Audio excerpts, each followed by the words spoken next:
Okay, so we should be going live. Oh, we're live. There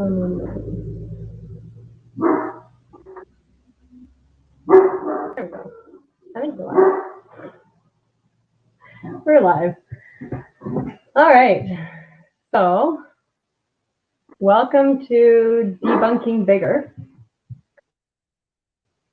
This should be an interesting night, to say the least. Oh yeah, I'm doing this that. is going to be a good I'll one. do a quick intro. My name is Sherry Easton. I'm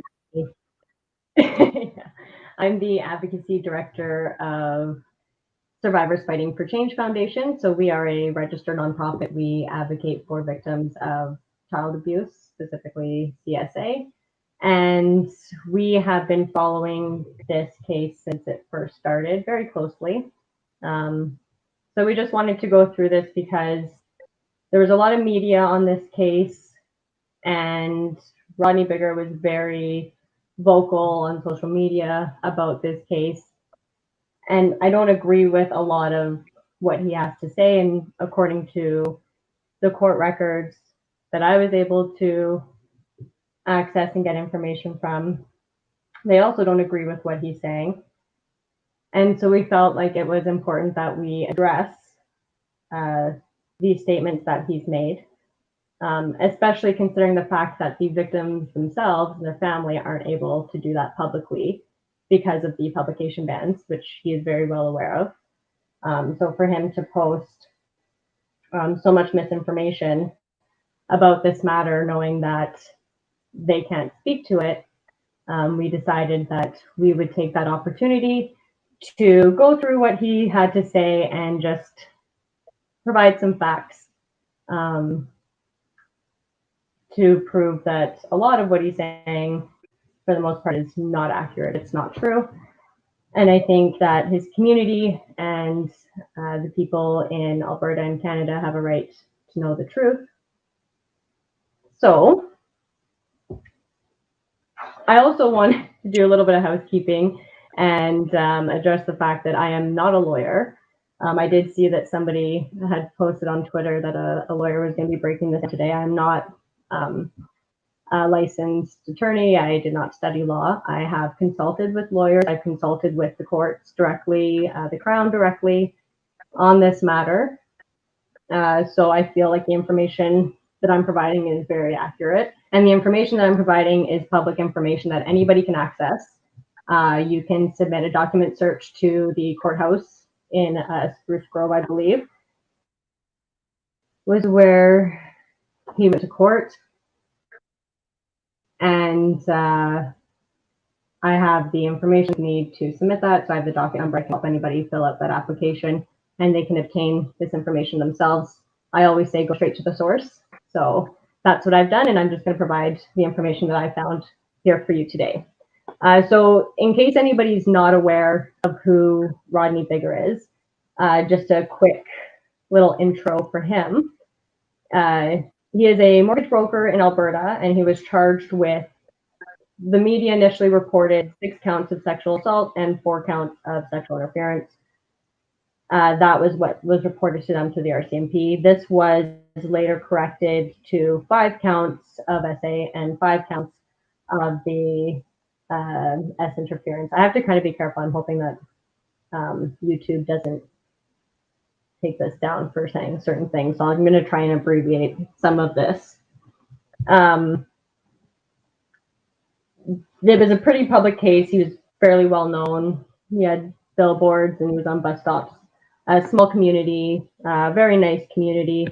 So it was well reported. It was, you can Google his name, and there's quite a few articles by quite a few different media outlets, both independent media and mainstream media, recovering this case. So Mike here is one of our members for the nonprofit, and he is going to be helping me out today. So he's going to be our narrator. He's going to read out the post that Rodney Biggar made, the one that we're debunking tonight. And as he's reading that out, I'll kind of interrupt him every now and then and just kind of provide some information and facts to dispute what it claims he is making. Mike can jump in and ask me questions so I can further clarify. Sometimes I don't realize that when I'm explaining things, I'm not really explaining them that well to others. I've done a lot of research on it. So in my mind, I'm understanding what I'm saying. So Mike can help out with that too. And if anybody has any questions throughout this, you are more than welcome to comment questions. I'll try and keep an eye on that. And we can certainly try to address those as well. All right, guys, I'm going to jump Mike, in here. if you want to go ahead and just...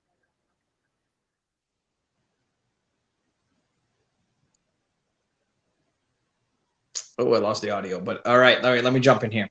All right, guys, hi, I'm Mike. I'm one of the founding members, one of the directors with Survivors Fighting for Change Foundation. Today, kind of a big day. It is Rodney Biggar's birthday, so happy birthday, Rodney. That's why we have our drinks.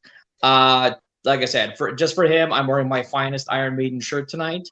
I really like this one, actually. So tonight we're going to get to the important points. We're going to break down what he said versus what the facts are. We're going to sum everything up in a nice clean box. And basically we're going to go through most of his bull crap and yeah, oust him for who he is. So without further ado, in front of me is his post. This is his Facebook post where he tried to basically, plead to his friends and the community members and tell him that he's a good boy and that what he did was not true. So I'm going to start reading this out. Sherry's then going to interrupt me, and we're going to go through all of the stuff. I will be drinking throughout this, and this is kind of a really touchy subject, so trigger warning. I might get a little choked up or something like that, so I will keep drinking, though. All right, so right off the bat, Sherry, you ready? Yeah, and so we're not going to go into any details about the actual case. So we're not going to be going into specifics or anything like that. So no crazy trigger warning there. We're sticking with just the charges that were laid, the convictions, the facts surrounding the court matter itself. We're not going into any details about any specifics or anything like that. So hopefully that's not going to be too much. But if there is anybody that this is a very sensitive topic for, then we are discussing the topic, but like I said, we won't go into any specific details about the actual case or what happened. The good news is he's definitely watching, probably his lawyers. So hello, Rodney's lawyers, and how you doing, Rodney? This is going to be a fun one. So let's get started. All right. Many of you are aware of the serious charges I had against me. These charges involved allegations of sexual assault against children. Sherry. Nothing on that one. That's kind of a crappy intro. That's true. He was charged with, as we said, 5 counts. It was later corrected to of the SA and 5 counts of the S interference. All right. Today, after months of legal processes and hours before, man, he writes like crap. Commencement of the trial, we were able to provide undeniable proof to the Crown prosecutor that these accusations were false, and I was acquitted. And I'm going to put it in like his found not guilty of the sexual assault and the sexual interference charges. For some 18 months, I have wanted to tell my side of the story and speak to my innocence. Go nuts. Yeah, so the thing is that he was never acquitted and he was never found not guilty. In order to be found not guilty, you need to, well, first of all, a Crown cannot not find you not guilty, or they cannot acquit you. You need, that can only be done by a judge, and that's only after a trial, either by judge or judge and jury. So he never actually commenced with the trial. Therefore, he was never found not guilty. That is completely false. Ha! Enjoy that one, Rodney. All right, next one. Drink. I have absolutely nothing to hide. Sure you do. And we will be as open as possible. Okay. Although much of the case is protected by a publication ban, I will remain limited to what I can say. You're damn right on that one. In June of 2020, an ex-friend accused me of inappropriately touching her daughters. I was completely floored. At the time, I couldn't even understand why or where these allegations were coming from. In August 2020, I was advised that I was being charged and to present myself to the police station, which I did immediately. I was held in police custody for 24 hours.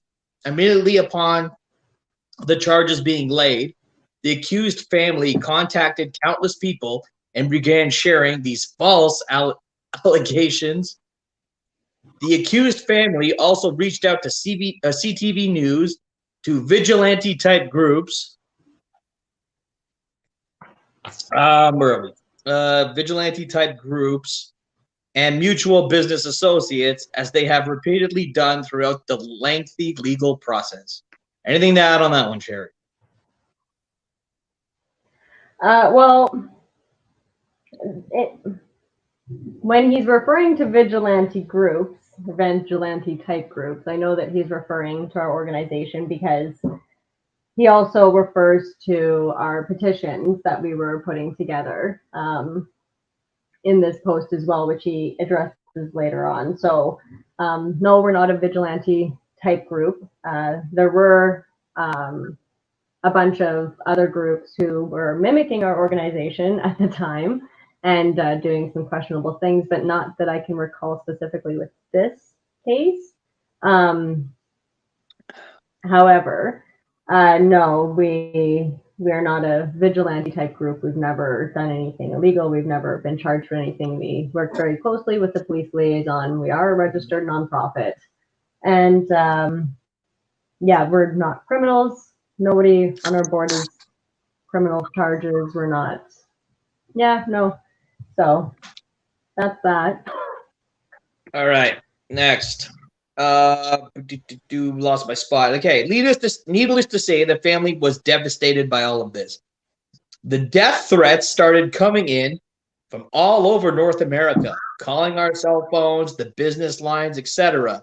It put me in a position where I had to suspend my mortgage license and could not speak publicly or to the RECA board. My children lost their friends.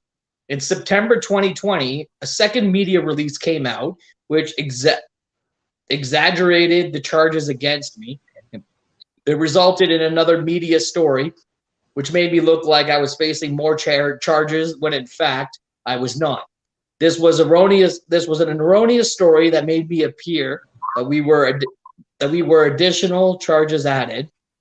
This guy couldn't even freaking write, when in reality it was a technical court error. In March 20, oh yeah, we'll go from there.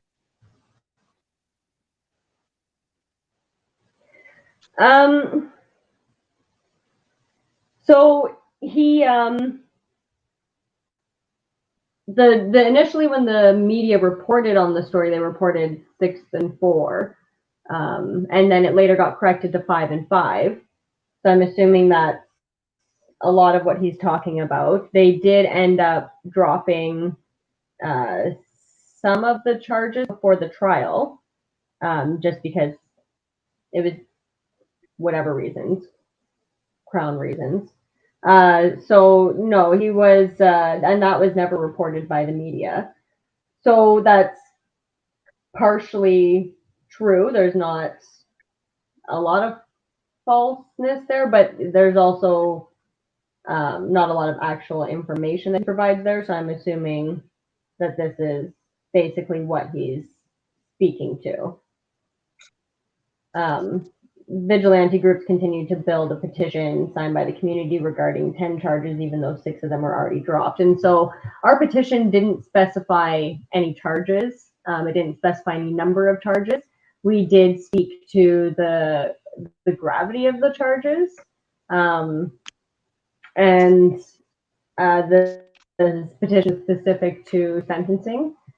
We wanted to see that should Rodney be convicted, that he would receive a heavier sentence as opposed to a lighter sentence, or reduced sentence, especially considering his status within the community, as he's very well known in the community, is high status, wealthy, friends with all the right people type thing, high people in high places, right? So we wanted to ensure that that didn't affect his sentencing. Unfortunately, we never submitted the petition because he ended up entering a guilty plea, which we're going to get to.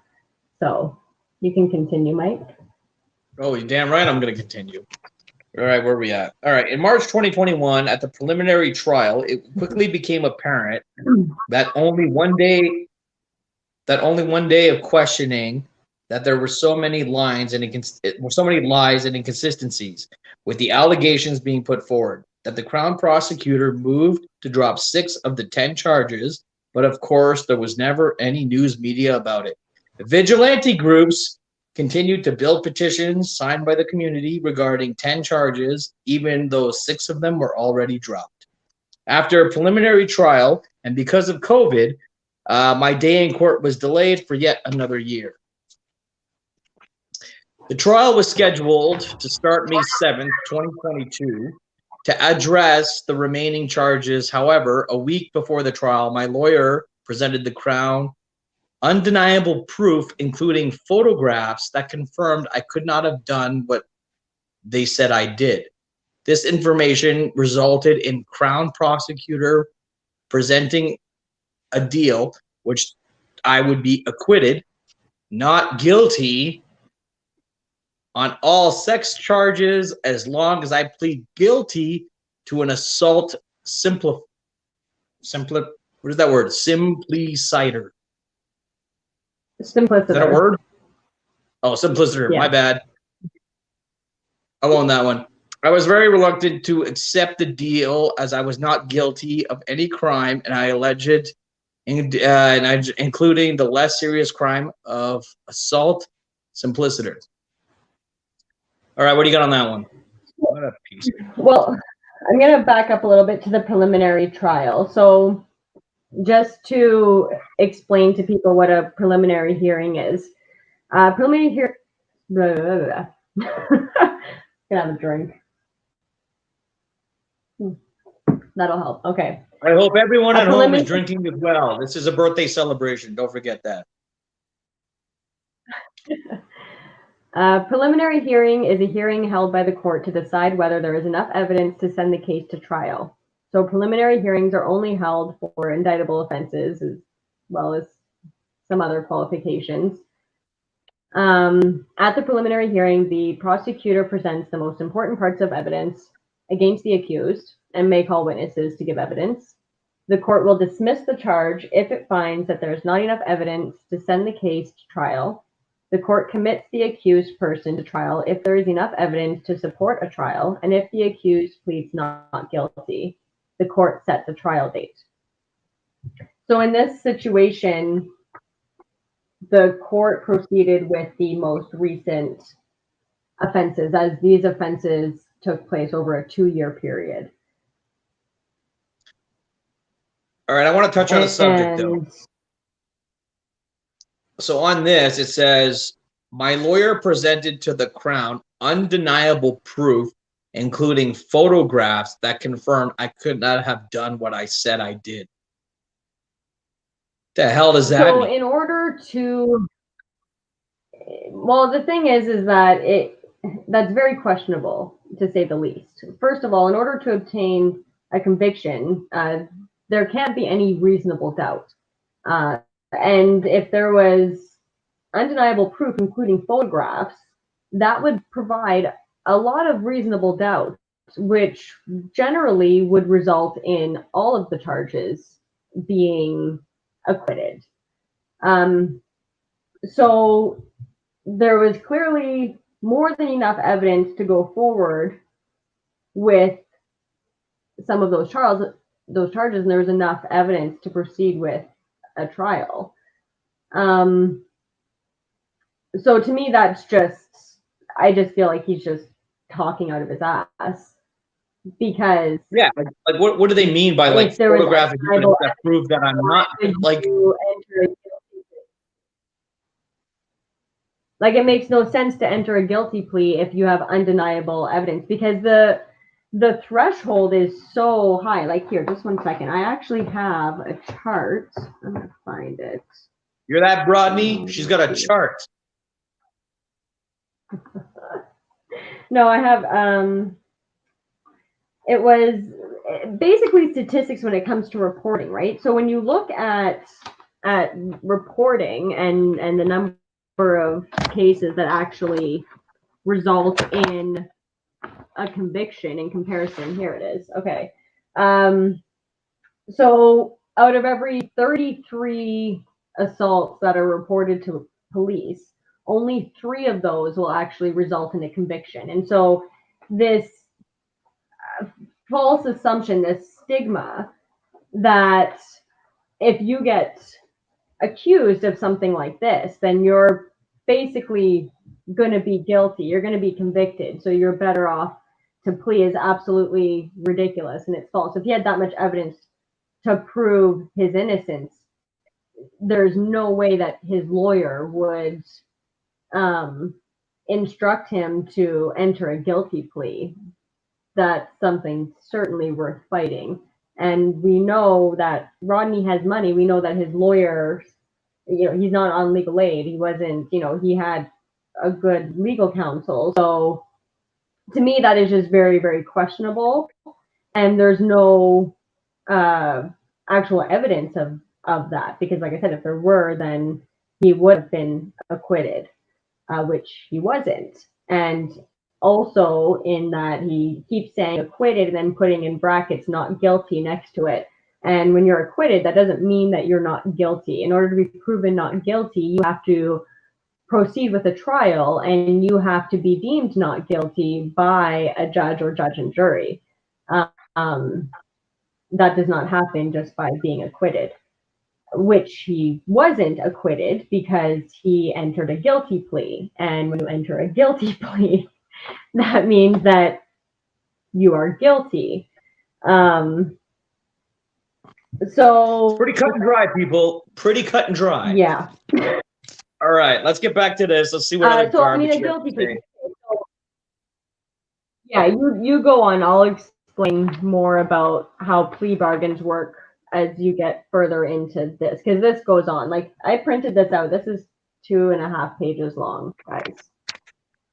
Yeah. Well, you've got money. You could have paid someone to write this better. All right, where are we? After speaking to did we already get this part? All right, start back up here. After speaking with my lawyer.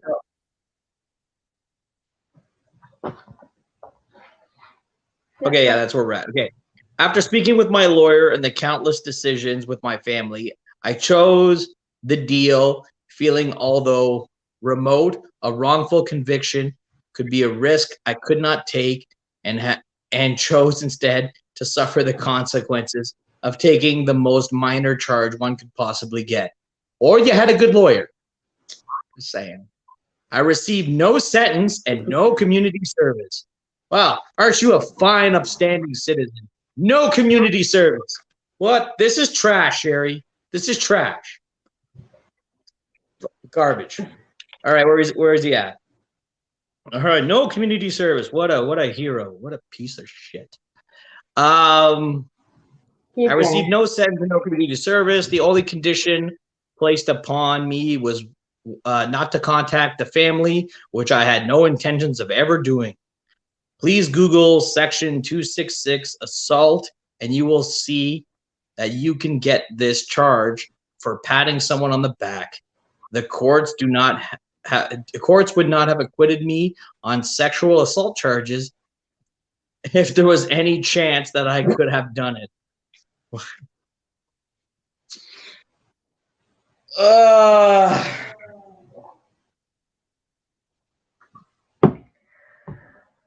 Okay. Yeah. Trash. This is trash.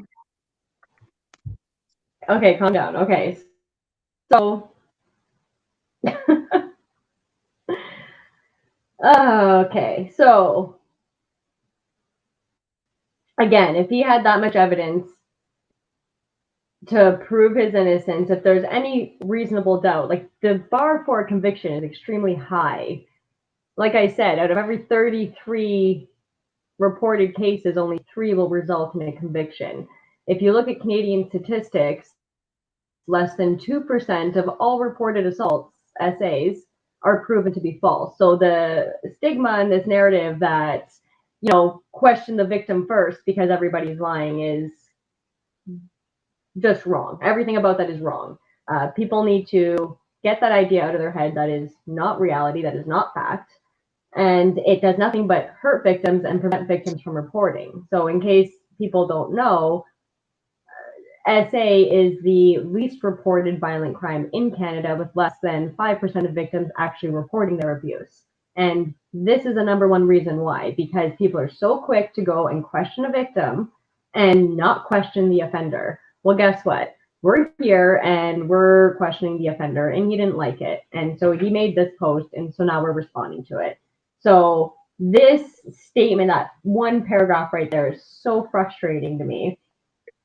Go nuts. Like, I mean, so rip it apart. It's all garbage. So, I mean, yeah, he couldn't take the risk. So I'm going to explain how a plea bargain works. So a plea bargain is an agreement in a criminal case between the prosecutor and the accused. It typically involves the defendant pleading guilty to a lesser offense in exchange for a reduced sentence that has been agreed upon in advance. So plea agreements swiftly resolve cases where there is little disagreement or where the evidence of guilt is overwhelming. I'm going to say that just one more time. Plea agreements swiftly resolve cases where there is little disagreement or where the evidence of guilt is overwhelming. Period. Plea bargains increase efficiency for the courts and reduce expense and time for the defendant. They also spare the victims from having to go through a trial, which is horrific for victims to have to relive their abuse, especially when those victims are still very young children. So let's not forget that Rodney Biggar's victims that he was convicted of abusing, that he pled guilty to abusing, were very young children. They are still very young children. So the fact that they had to go through all that and they were courageous enough to speak out and go through all this, they had to testify at the preliminary. They would have had to testify again at the trial. They'd already been through it once. And for him to write this about these children is just absolutely frustrating for me.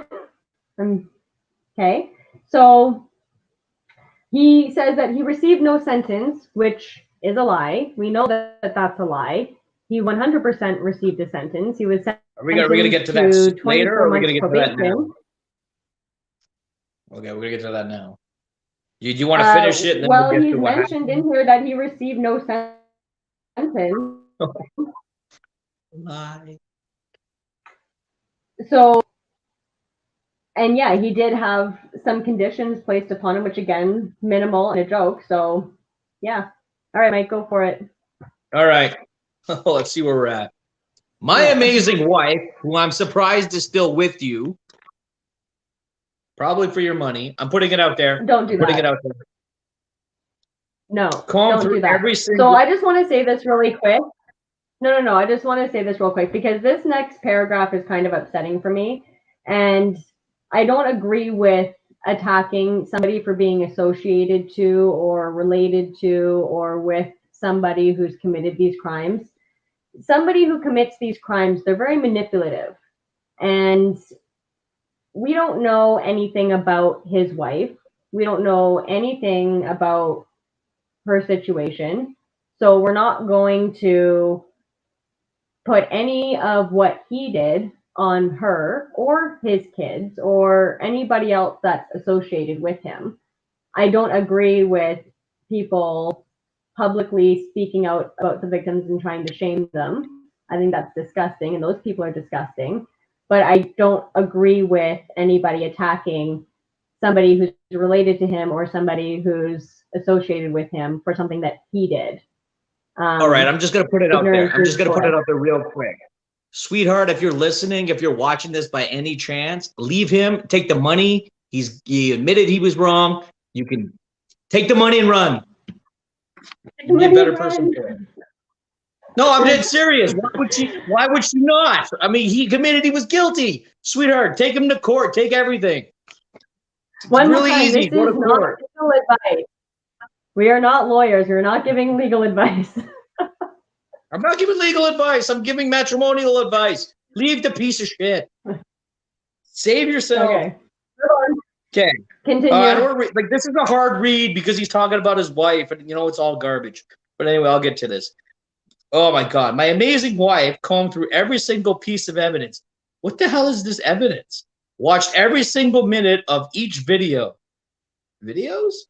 and read every police report and transcript. She stood firm beside me and helped me get through this. I don't think I could have done this without her. She regularly receives disgusting messages for supporting me. Anyway, bullied online and also put her life on hold. Let me be clear. If there were any chance that any of this could have been true, she would have left me in a heartbeat. Or you're just a really abusive, terrible person. She saw everything firsthand. Pardon me? Yeah. I said, or he's just really manipulative. I mean, you know what I mean? Like I don't know that dynamic. That's why I don't want to speak on that. I'm not speaking on it. I'm just like, come on. It speaks for itself. This guy's trash. She saw everything firsthand, attended almost every meeting, was by far my biggest supporter. I love you. I don't even want to read the rest. We're going to skip this paragraph because it's lovey-dovey crap for the next sentence and a half. All right, next sentence. All right, sweetheart, I feel bad about the situation you were in, but you need to put your big girl panties on and make a serious decision in life because we got another page and a half to go, and it only gets spicy. Read the paper, Mike. You'll be fine. It's fine. She's fine. She's a big girl. She can make her own choices in life. Move on. Apparently not the right ones. Okay, next paragraph. All right. It's also clear for me that people will never believe me. Geez, I wonder why. Unfortunately, the court of public opinion can be harsh, but hopefully you will see there are two sides to every story. I have read on Facebook some opinions. Just because you're deemed innocent doesn't mean that you're not guilty. Always believe the victim. And for the police to press charges, there must be overwhelming proof of evidence. So this must be true. Please, let's bring that up. That's not true. For someone to say that for police to press charges, there has to be overwhelming proof and evidence, that's not necessarily true. There just has to be some proof or evidence. Whether the Crown decides to proceed with charges after that's provided to them by the police is up to them. And again, they're going to want to see a little bit more proof and evidence, but it is possible that offenders are acquitted before their trials because the Crown will look at it beforehand, a week or two before the trial, and be like, wait, no, there's not enough here for me to gain a conviction. There's too much reasonable doubt, and therefore they'll contact the defendant's lawyer and they'll drop the case entirely. So that does happen. So no, I don't agree with somebody saying that there has to be overwhelming proof and evidence. There definitely has to be some kind of proof and evidence. They won't press charges for no reason. They will investigate. That's the whole purpose of the investigation. As far as the always believe the victim comment, that was probably me. And just because you're deemed innocent doesn't mean you're not guilty. Well, he was never deemed innocent because he never actually went through with the trial. And he actually pled guilty, so therefore he is guilty. In the case where you're acquitted, that still doesn't mean that you're innocent. There's a difference between being acquitted and being proven not guilty. So there's that. All right, let's continue. God, this is almost painful to read. Like, honestly, this is painful. Because I It is, know but it's that's why just we're it's just addressing trash. it. It's just trash. Addressing it real good. Okay. Okay. Okay. Here's what I have to say. Oh, Rodney, I'm looking forward to this. While I can understand you may be coming from where you may be coming from, I want you to know how our system works. Anyone can say anything about a person, and the police have to complete an investigation. He made sure that we knew it was an investigation. There doesn't have to be witnesses to proceed with charges, and they don't need any physical evidence. They need a story and someone willing to say it on record. I truly wish none of you ever faced such false accusations. Wow. Take it away, Sherry. Well, I can hear you fine, but I know that our images are cutting in and out a little bit. We're out in the country, out in the bush, so we don't have the greatest reception out here, but we try to make do. So yeah, again, they'll complete an investigation, and if they feel like there's enough evidence to obtain a conviction or to get it into court, then they will proceed with charges. If they don't, then they won't. And then at that point, like I said, the file gets handed to the Crown attorney. The prosecutor then reviews it at the first stage, and if they feel like there's enough to proceed, then they'll proceed. And if eventually down the road it gets looked at a little bit closer and they decide there isn't, then they'll acquit. In this case, that didn't happen. They decided to proceed with a trial. They went through with the preliminary. They still decided to proceed with a trial.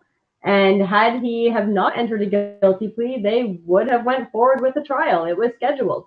It was a jury trial, and it was scheduled to happen. So, Right on. All right. Oh God, where are we at? All right. All right. Some of you have asked what would propel this family to make these allegations and ruin my life and livelihood of an innocent person.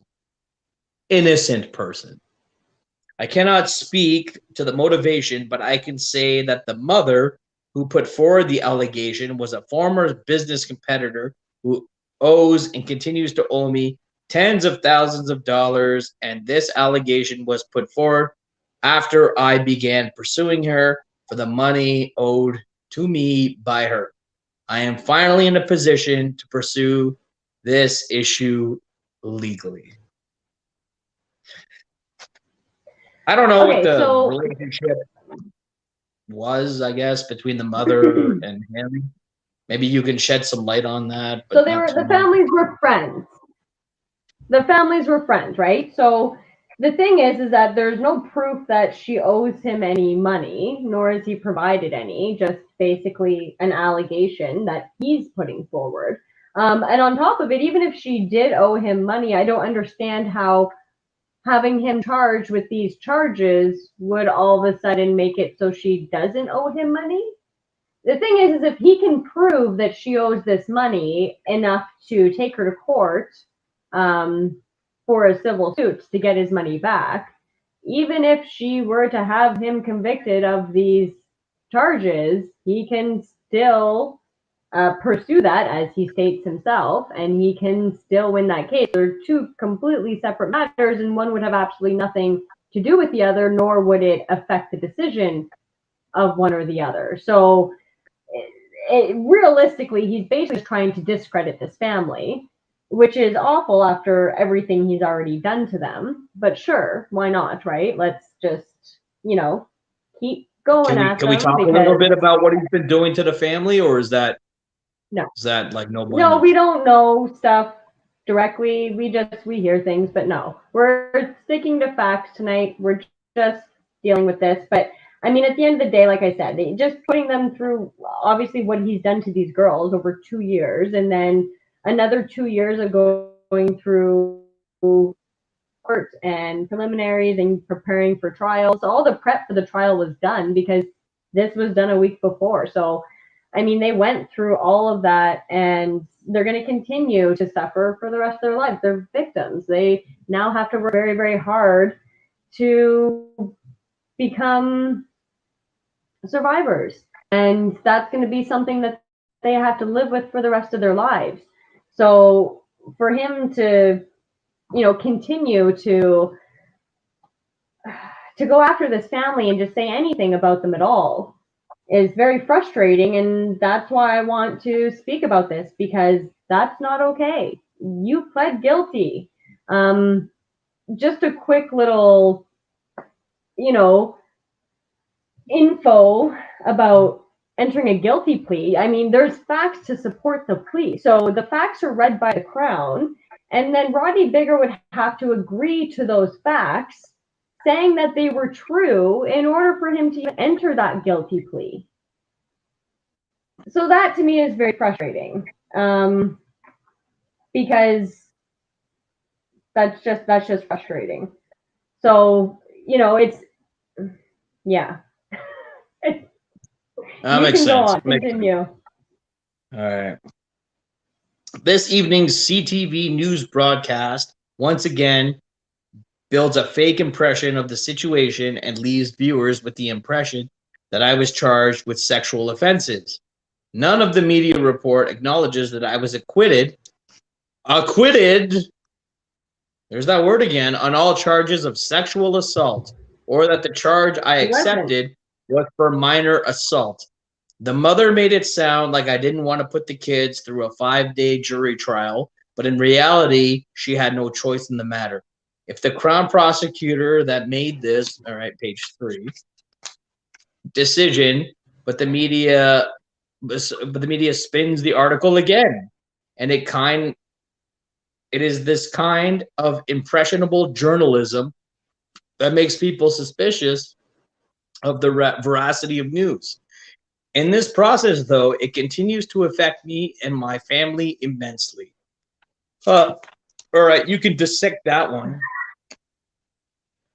Okay, so here I'm going to show the article, just the headline for the article that was put, and then I'll play the, what is it, like a 10-second clip of the news report. 1-minute clip. The news report that was put out about him, and then I'll respond to this. Oh, this should be pretty good. Yeah, that's super annoying. Let's see. Is it gonna let me pull this image up? Oh no, it's not. Not with two of us, it won't. I wonder if it's gonna let me play this clip. I need to get my screen. Oh, there we go. Okay. I need to get screen sharing set up. I need to get my other monitor set up. That's my fault. So this is the article. This is the headline. So former Spruce Grove mortgage broker who assaulted 2 girls is sentenced to 24 months probation. That's true. Here is the video. Like I said, this is, I think, 1 minute. Provincial court I'm going to play today, this. Spruce Grove mortgage broker pleaded guilty to a single count of assaulting 2 girls. 37-year-old Rodney Biggar was originally charged in 2020 with 6 counts of sexual assault and 4 counts of sexual interference. Today, during a read statement of facts, Biggar, who appeared by phone, admitted to touching the girls several times without their consent. In a joint submission from both the Crown and defense, he pleaded guilty to assaulting them between September 2019 and May 2020. The girls' identities cannot be revealed because of a publication ban.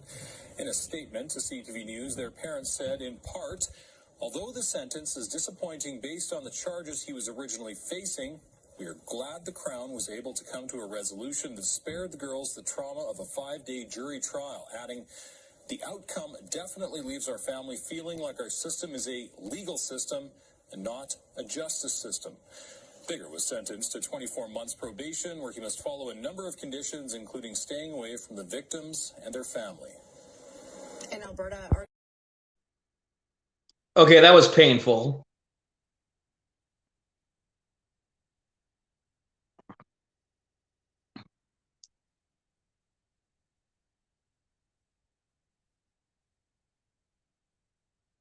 All right, Sherry, are you still muted?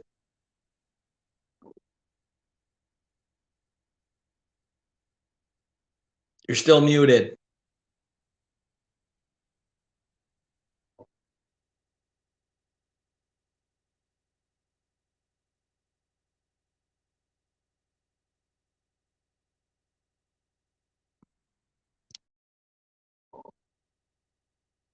All right, can you guys hear me now?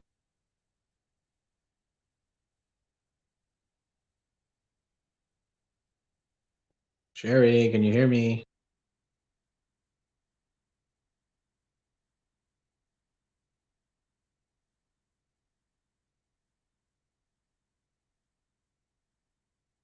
Okay, I can't hear you.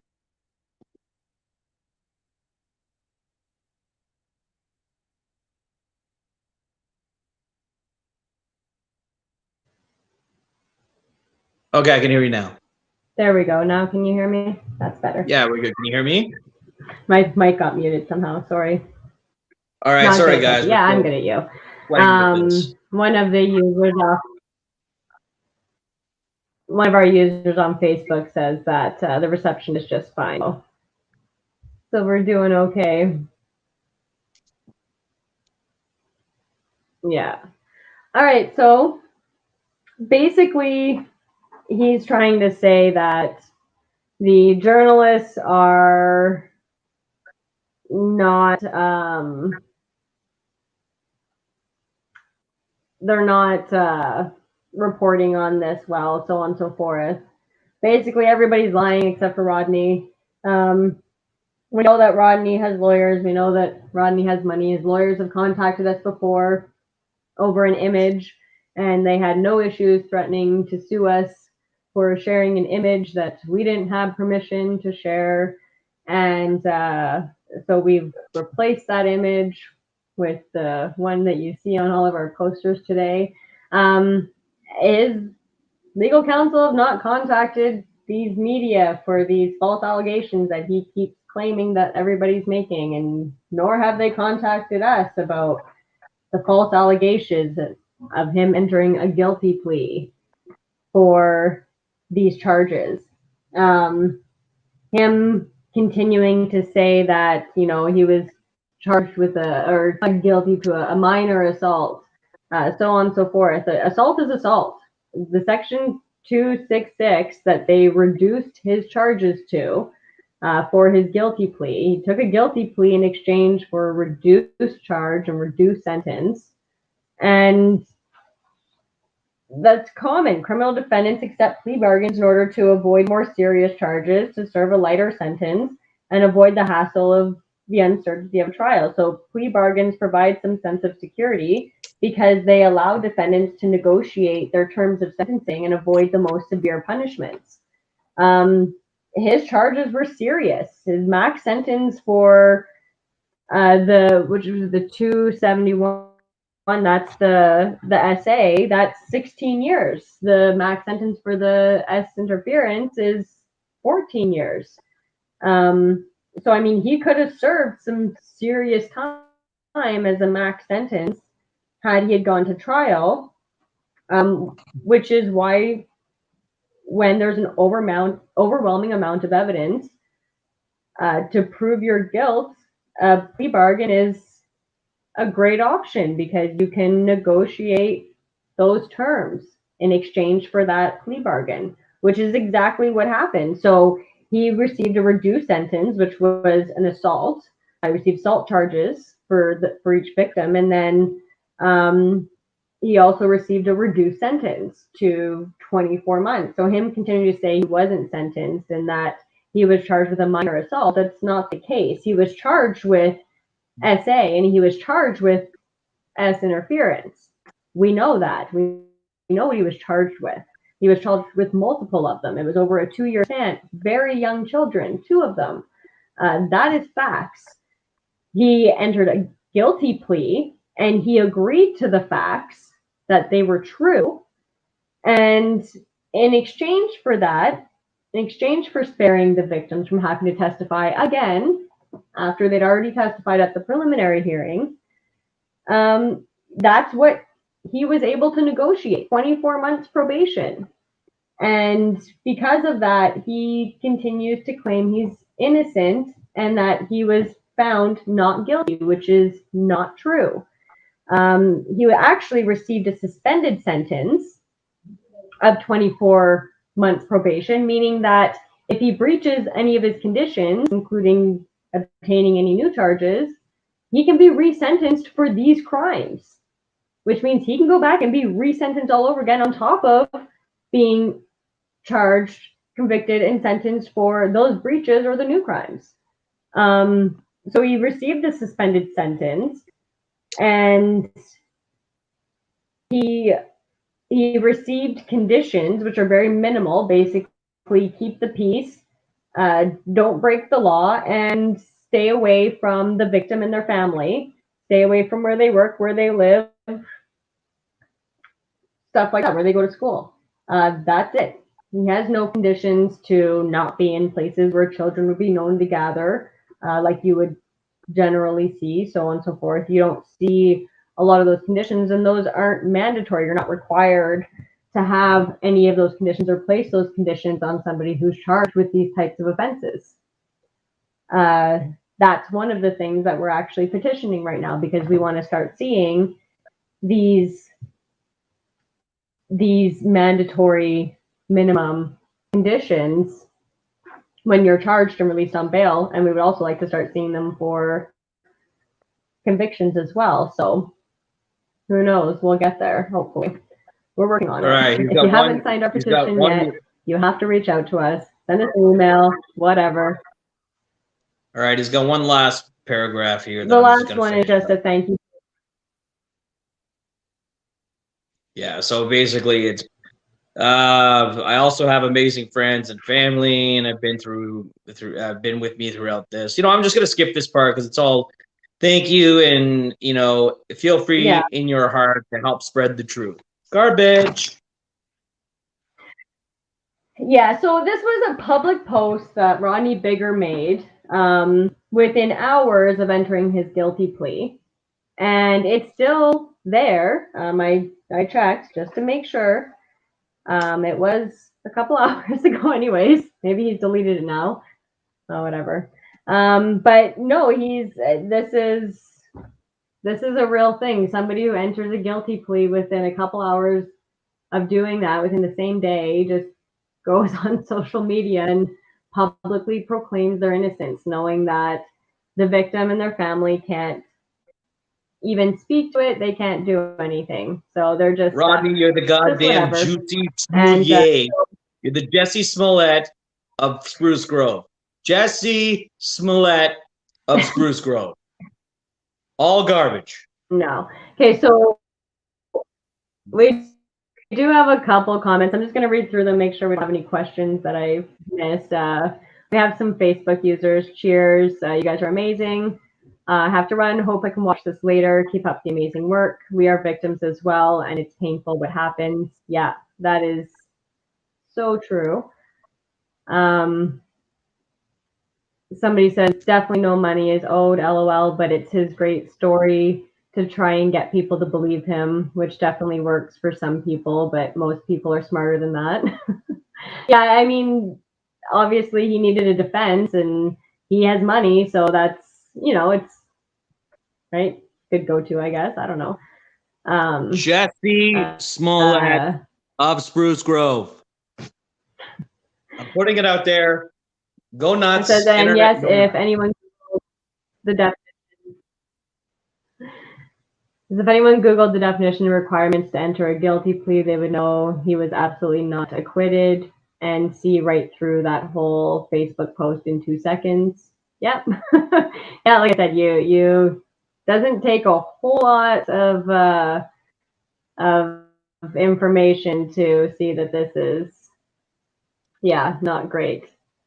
So, yeah, no, guys, like I said, that's it. Like, he pled guilty. He agreed to the facts. In exchange for that, he received a slap on the wrist. And I think that because he was able to get away with only having the probation and not actually starting any jail time, it was maybe gave him some confidence to go forward and show the community or try and show the community he was innocent for whatever reason. Maybe thinking that, you know, a lot of people will automatically assume, like, well, if he was convicted of abusing very young children, he would be in jail. And that makes sense. And I understand why people come to that conclusion. If I hadn't have done all this research that I've done over the past couple of years and understood the system as well as I do now, I would have thought the exact same thing. Like, no, he'd be in jail if he was guilty. That's how that works. Unfortunately, no, it's not. So I don't blame people for believing that. I blame him for taking advantage of the fact that people aren't aware of how our system works. It's very complex. So it's not common for people to, we don't expect people to. But for him to take advantage of the fact that people aren't aware of how that works and use that to proclaim his innocence, and then to also attack the family, the victims that he's already victimized, to just continue to victimize them further and to do it publicly is absolutely awful.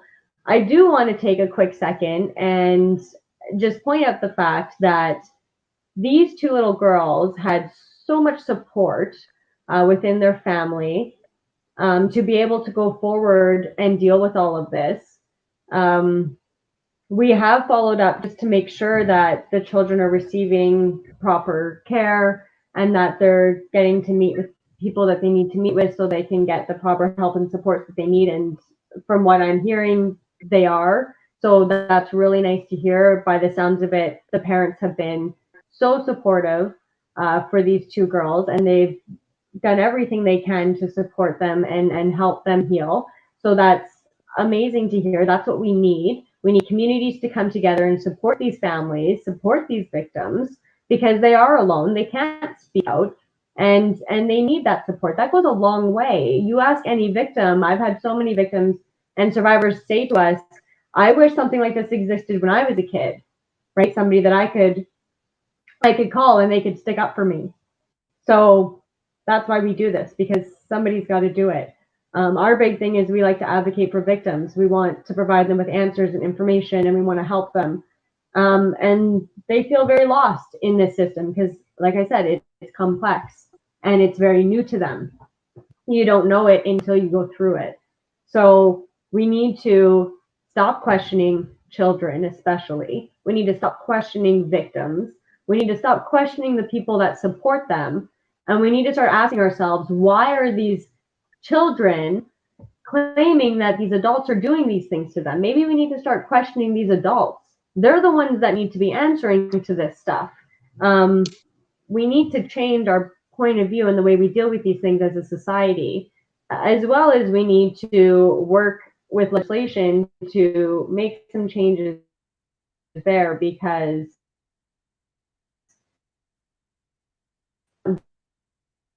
doing enough on a lot of, I think it's important that we start having these conversations and we identify where these stigmas exist and we stop believing them and we start doing the right thing, which is we either support these victims and we support their families, or we just shut up, because that works too. We can just shut up, right? We don't have to say anything at all. That's it. We don't have to hurt people and make it worse, because it's not just that victim that sees that stuff. It could be another victim that's reading through comments in a post and they see all these people who aren't supporting this victim. How do you think that victim is now going to react? Do you think they're going to go and report? Do you think they're going to speak out? They see this victim is not getting any support. So either just support people and just listen to them, or just shut up. It's that easy. That's all I ask. So, like I said, the stigmas have been around way too long. They're not getting any better.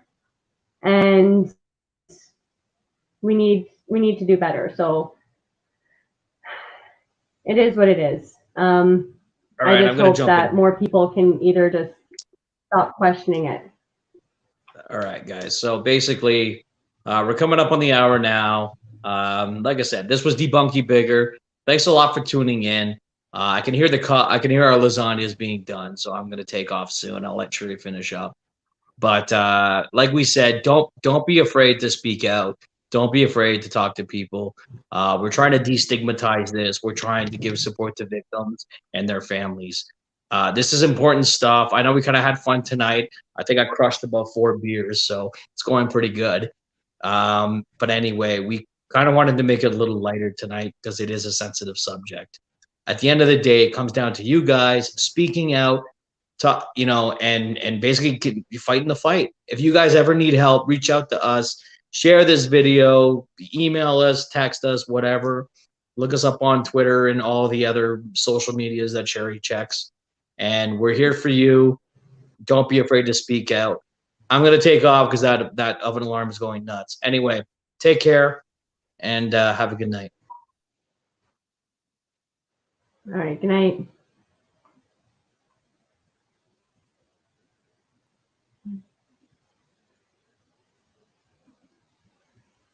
Yeah, so like I said, guys, we just wanted to speak on that. I wanted to give a huge shout out to that family for doing all of the right things. Thank you to everyone who supported them and everything they did. Like I said, keep in mind these are 2 very young girls, but I'm happy to hear that they're getting all of the right help and support that they need, which is amazing. We do have very young children that we've met who are still sitting on waiting lists to receive support. So we're going to start looking into some options for that. We have one little girl, very, very sweet girl, very young girl, and I believe she's been waiting almost 4 years just to speak to a counselor. So we're going to start looking into some options. Maybe we'll put together a fundraiser. We'll try and crowdfund some money to get her some help, but I'm going to see what other options I can find first. It's certainly not cheap, but it's also not, astronomically ridiculous. So I don't see why we can't help out. So we're going to try and do something there if we can. Otherwise, guys, thank you for joining us. Thank you for watching. I hope that we were able to provide some information and we were able to answer maybe some of your questions, maybe help clarify some of what's going on. I know it's very confusing when you have media reporting one thing, you have, the offender saying this and then the victims can't say anything, so there's always 3 sides to a story and this is the 3rd side. And again, if anybody wants to confirm any of this information, I can provide the docket number.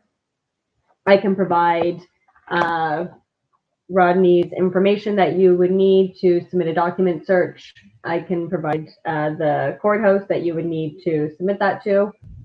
So, like I said, you're welcome to reach out. We have a website that you can go to, www.survivors-change.ca.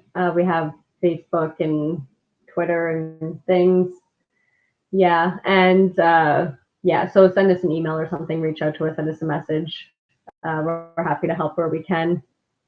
Somebody says that, people are so unaware of how the legal system works unless you end up going through it. And yes, he uses his knowing that most people don't get the system to manipulate whoever he desires to with absolute ease. It's actually kind of funny because I remember when we first shared the news article showing that stating that he had pled guilty and was sentenced to the 24 months probation, somebody had actually commented and said that he was facing a jury trial. And they said that the uncertainty that comes with a jury trial is very concerning, and therefore he didn't blame him for entering a guilty plea. And that made me laugh because Rodney Biggar actually decides whether he wants to have his trial in front of a judge or judge and jury. And he was the one who actually chose the judge and jury trial. So I don't know if he had told somebody that or if somebody had just heard that somewhere. I don't know where that came from, but that definitely made me laugh. So yeah, that's far from from how that works. So no, that's the thing, is that the offenders, they have choices, victims don't, right? So we need to keep that in mind. It's not easy to raise awareness and be a voice for those who don't have one amazing job. Yeah, thank you guys. Like I said, it's not always glorious, but it's something, right? Like we're doing something, so it's worth it. I'm not stopping. We're not going anywhere anytime soon. So we'll be around for a while. We're gonna head out. Have a great night, guys. Again, thanks for watching. Please share. Like us on social media and stuff. We're always trying to share information and resources for parents to help better protect children from abuse, both within the community and online. These are becoming huge issues, so education is key. So check us out. We are providing tons of stuff, and we give free information packages. Send us an email. We'll provide you with PDF copies, tons of resources and information there as well. Have a great night, and thanks again. Bye.